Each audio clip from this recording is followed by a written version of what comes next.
semua pengurus dan jamaah. Misalnya tadi mungkin sudah dimulai dari awal berbuka, ada untung menjelang berbuka. Karena 10 menit atau 15 menit jelang berbuka, bapak-bapak, ibu-ibu yang berkesempatan berbuka sudah ngumpul. Nah, itu suatu gagasan yang sangat strategis, ada pencerahan jelang berbuka. Juga hadir bendahara Pak Dr. Andes Haji Rizal, tentu imam kita Ustadz Liwa Putra MPD, seorang tokoh pendidik. Semoga sehat selalu telah mengimami salat kita dan dilanjutkan nanti tarawih witir. Tentu juga semua pengurus, bapak-bapak, ibu-ibu, ya, panitia pelayan Bapak bersama yang saya hormati. Materi kita memahami mengapa kita bisa sama mengawali puasa, terus sudah digaungkan Idul Fitri juga sama secara nasional. Tentu ini menggembirakan. Nah, yang menggembirakan ini tentu kita pahami secara ilmu. Muhammadiyah jauh-jauh hari sudah mengumumkan melalui maklumat pimpinan pusat Muhammadiyah bahwa 1 Ramadan jatuh pada hari Sabtu tanggal 1 Maret 2025 dan 1 Syawal jatuh pada hari Senin tanggal 31 Maret 2025. Kok bisa ditetapkan jauh hari?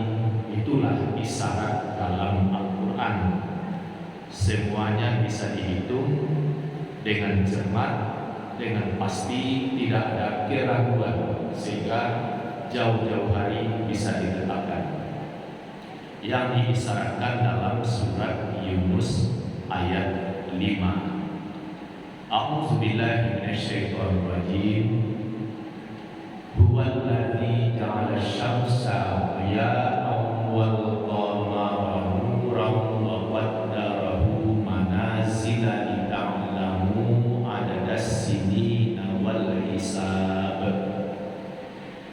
Dialah Allah menjadikan matahari bersinar, bulan bercahaya, semuanya beredar pada garis edar masing-masing. Dengan demikian kamu bisa menetapkan perhitungan waktu.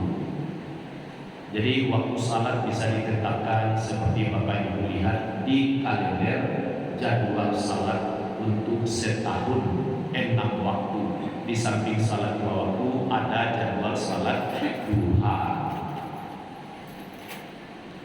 Bisa pula ditentukan arah kiblat, bahwa masjid ini dari awal kiblatnya sudah betul, maka tidak ditemukan tikar yang dimiringkan. Mungkin ada masjid lain, masjidnya sudah siap, tapi tikarnya miring, tidak sesuai dengan bangunan. Berarti bangunannya dari awal tidak pas kiblatnya, lalu datang ahli, dicermati, ternyata harus dimiringkan. Seperti dahulu masjid Darul Hujan asrama haji, itu salahnya dulu 13,5 derajat, lalu dimiringkan tikarnya. Dalam perjalanan waktu, tentu pemerintah, warga ingin lebih baik, akhirnya masjid dibangun dan bangunannya itu dicocokkan arah kiblat, maksudnya dibangun yang baru. Tapi ada masjid sampai sekarang tidak dipugar, tetap bagaimana dari awal sampai akhir dimiringkan tikarnya. Itulah yang Masjid Agung atau Masjid Gede Yogyakarta di lingkungan Keraton Hamengkubuwono di lokasi pemerintahan. Kiai Haji Ahmad Dahlan melihat kiblatnya harus dibetulkan 24,5 derajat. Berjuang dilakukan pencerahan, tapi waktu itu banyak menolak, tidak boleh diubah bentana tikar. Malam-malam kiranya ada murid beliau yang tidak sampai hati kalau tetap dalam kiblat yang salah, lalu dimiringkan di malam hari. Begitu orang subuh didapati kok tikarnya sudah miring. Waktu itu memang ribut, sampai-sampai suraunya atau langgar Kiai Haji Ahmad Dahlan itu dirobohkan, dan seterusnya dengan sabar. Lalu dilakukan pencerahan, akhirnya diterima. Masjid itu sekarang, bahkan tentu sebelum Indonesia merdeka, sudah dimiringkan tikarnya. Saya lihat di ujungnya itu lebih 4 meter kemiringannya. Sampai sekarang masjidnya tetap berdiri kokoh, tidak diperbaharui, hanya bentana tikarnya saja. Itu dilakukan jauh sebelum Indonesia merdeka. Nah, apalagi kita disatukan dengan awal bulan. Nah, kenapa kita bisa berpuasa? Bagaimana memahami dalam ilmu falak? Itu bisa dilihat di lembaran Imsakiyah. Ijtima awal Ramadan jatuh pada hari Jumat tanggal 28 Maret pukul 7.40. Jadi pukul 7 lewat terjadi ijtima. Apa itu ijtima? Bertemu. Apa yang bertemu? Bumi, bulan, matahari pada satu garis. Jadi hari Jumat yang lalu jelang jam 8 ada pertemuan bumi, bulan, dan matahari. Bulannya tidak tampak, dikalahkan oleh sinar matahari. Dia ada. Nah, pertemuan itu disebut ijtima. Guna ijtima itu diterjemahkan dalam pelajaran Minangkabau, bapailah batinggalah, pai tampak ungguang, datang pun tampak muko. Jadi dalam pertemuan bumi, bulan, dan matahari, seakan-akan bulan Sya'ban berkata, aku Sya'ban mau pergi. Kata Ramadan, aku mau bertugas supaya orang bisa berpuasa. Jadi serah terima Sya'ban dengan Ramadan itu jelang pukul 8 pagi hari Jumat yang lalu. Terus jam 8, jam 9, jam 10, terus sampai matahari terbenam. Hari Jumat tanggal 28 waktu maghrib matahari terbenam, bulan baru muncul di atas ufuk.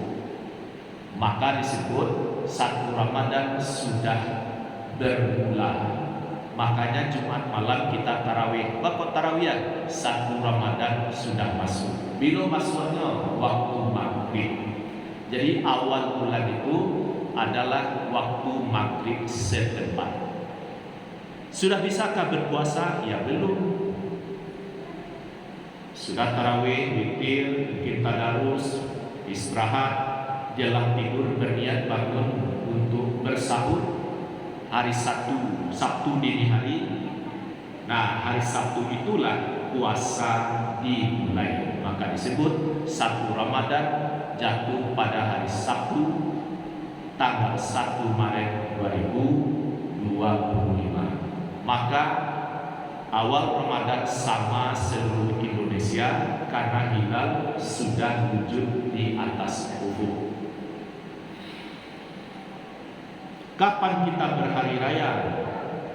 Dalam hadis, sumu liru'yatihi wa aftiru liru'yatihi. Berpuasalah kamu apabila telah melihat hilal. Nah, awak puasa hari Sabtu, Jumatnya hilal tampak. Bagaimana dengan hari raya? Waktu puasa kita sudah 29 hari, jadi mudah menghafal hitungan puasa. Tanggal 1 Maret kita puasa pertama. Sekarang tanggal 4 Maret. Maka puasa yang keempat. Nanti tanggal 29 Maret puasa yang ke-29. Nah, gambarannya Bapak Ibu, Tanggal 29 itu terjadi ijtima, serah terima bulan lama dengan bulan baru. Bulan lamanya disebut Ramadan yang sedang berlangsung, bulan baru Syawal yang hendak datang. Tapi serah terimanya itu atau ijtimanya kapan? Jam 6:30 petang. Jadi barabi-rabi kasajo terjadi serah terima bulan lama dengan bulan baru. Kalau menyambut Ramadan terjadinya pagi jelang jam 8. Jadi kalau kita tuju begini, jam 8, jam 6, jam 7, jam 8 kurang sengene. Antara matahari dengan bumi ada bulan, ijtima. Sehingga dari 8 kurang seperempat jelang matahari terbenam, umur bulan cukup panjang sehingga dia berada di atas ufuk. Tapi puasa 29 hari terjadi ijtima. Ijtimanya terjadi jam 6 petang. Jadi kalau waktu 2 asar, jam 5, jam 6, lewat 30 detik. Tapi matahari luntaman lain setengah jam lebih seketik matahari akan terbenam. Jelang jelang berebutan dengan senja terjadi serah terima Ramadan dengan Syawal. Tapi apa yang terjadi? Begitu matahari terbenam, kiranya bulan lebih duluan terbenam. Maka disebut saat matahari terbenam, hilal di bawah ufuk. Karena hilal di bawah ufuk, baik waktu maghrib di Papua, 1 jam lagi maghrib pula di IKN yang sedang terbengkalai atau di Indonesia Tengah, kan maghrib juga tuh.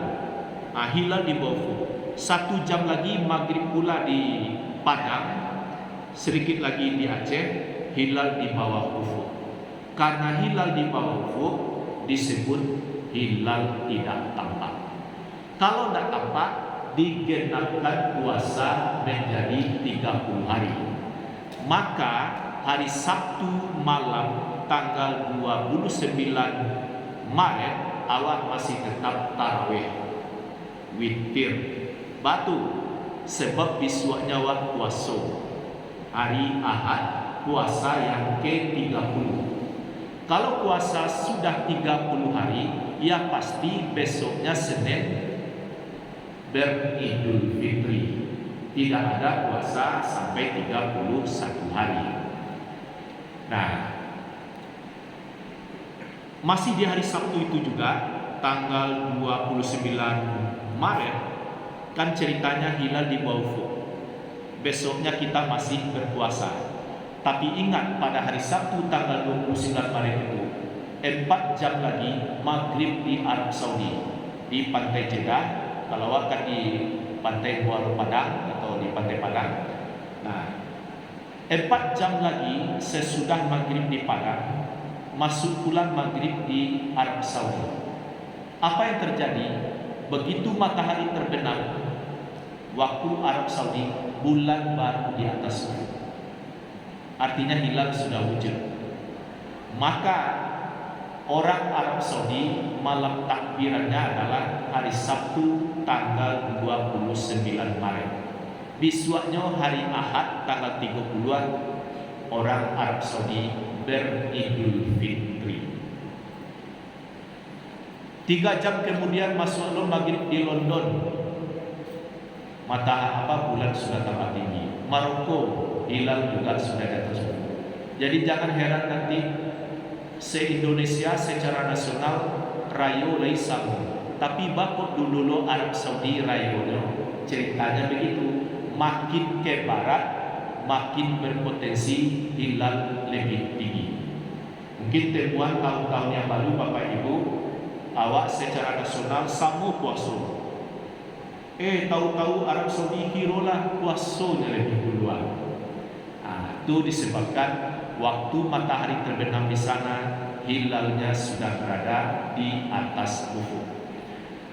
Maka Muhammadiyah dengan melihat posisi hilal seperti itu, sampai tahun ini Muhammadiyah memakai metode hisab hakiki wujudul hilal. karena hilal belum wujud hari Sabtu tanggal 29 Maret, maka puasa kita disempurnakan 30 hari. Diduga kuat pemerintah walaupun belum mengumumkan bila awal bahari raya, tapi diduga kuat pemerintah mengumumkan 1 Syawal hari Senin tanggal 31 Maret. Mengapa diduga kuat? Pertama, puasa sama-sama hari Sabtu. Kemudian hilal di bawah ufuk. Pemerintah, Muhammadiyah, Nahdlatul Ulama atau semua yang resmi itu tidak akan berhari raya kalau hilal di bawah ufuk. Kalaupun dilakukan ru'yatul hilal, sudah dijamin tidak akan tampak. Kalau ada yang mengaku tampak, pengakuannya ditolak. Apa yang tampak? Apakah kapal yang berlayar di laut seperti mengkilat sedikit, itu tidak boleh dikatakan bulan. Jadi itu sama. Nah, tahun berikutnya Bapak Ibu, Muhammadiyah memakai metode kalender Hijriah global tunggal, 1 hari 1 tanggal untuk seluruh dunia. Tahun ini belum 1 hari 1 tanggal untuk seluruh dunia. Buktinya kok 1 Syawal di awal seluruh Indonesia hari Senin tanggal 31 Maret, tapi Arab Saudi malah 1 Syawalnya lebih cepat 1 hari. Berarti belum 1 hari 1 tanggal untuk seluruh dunia. Insya Allah tahun depan 2026 bertepatan juga dengan 1447 Muhammadiyah memakai kalender Hijriah global tunggal, sama kuasa dengan Arab Saudi, dengan Australia, dengan India, dengan London dan seterusnya. Begitu juga 1 Syawal sama pula seluruh dunia sesuai dengan hari, tanggal dan belahan bumi yang bersangkutan. Jadi ini informasinya Bapak Ibu. Ini bisa dihitung, bisa ditetapkan, bisa diumumkan jauh-jauh hari sebelumnya. Di samping ayat itu tadi, Yunus ayat 5 juga sangat singkat dalam surat Ar-Rahman ayat 5. Asy-syamsu wal qamaru bihusban. Matahari dan bulan beredar menurut perhitungan. Jadi kita pahami matahari yang sering kita lihat saban hari di waktu cerah. Bulan di malam hari tentu tidak berlalu begitu saja. Dia adalah pemersatu waktu beribadah. Kita tekuni bahasan matahari dan bulan dalam salah satu hadis. Kita diapresiasi oleh Rasulullah. Inna khiyara ibadillahi alladzina yura'una syamsa wal qamara li zikrillah. Sesungguhnya hamba-hamba yang baik ialah yang mempelajari matahari dan bulan untuk berzikir kepada Allah. Khusus kepada anak-anak muda, mahasiswa, pelajar, di antara mata pelajaran atau mata kuliah ada namanya geografi. Kalau mungkin sama Bapak ilmu bumi, belajarlah itu karena di sana juga belajar masalah gunung, masalah hujan, masalah matahari, masalah bulan, bahkan lebih dari itu juga belajar bintang-bintang. Karena matahari ayat Allah, bulan ayat Allah, sampai-sampai ada surat matahari Asy-Syams, ada surat bulan Al-Qamar. Walaupun tidak ada surat bumi, tapi kata-kata bumi banyak dalam Al-Quran. Jadi mari kita rawat bumi ini, kita makmurkan, jangan dirusak keseimbangan. Kalau dirusak keseimbangan, banyak terjadi musibah. Semoga perlindungan Allah menyertai kita. Tidak ada daya upaya pertolongan yang sempurna kecuali dari Allah Subhanahu wa taala. Tentu hamba-hambanya yang taat, bertakwa, Allah tidak akan membiarkan. Besar harapan kita perlindungan ini, dan juga kita doakan belahan daerah yang sedang ditimpa musibah, moga-moga dihadapi dengan sabar dan dapat pertolongan dengan segera dengan kebersamaan kemanusiaan atas rahmat Allah SWT. Demikian Bapak Ibu, billahi taufiq wal hidayah. Assalamualaikum warahmatullahi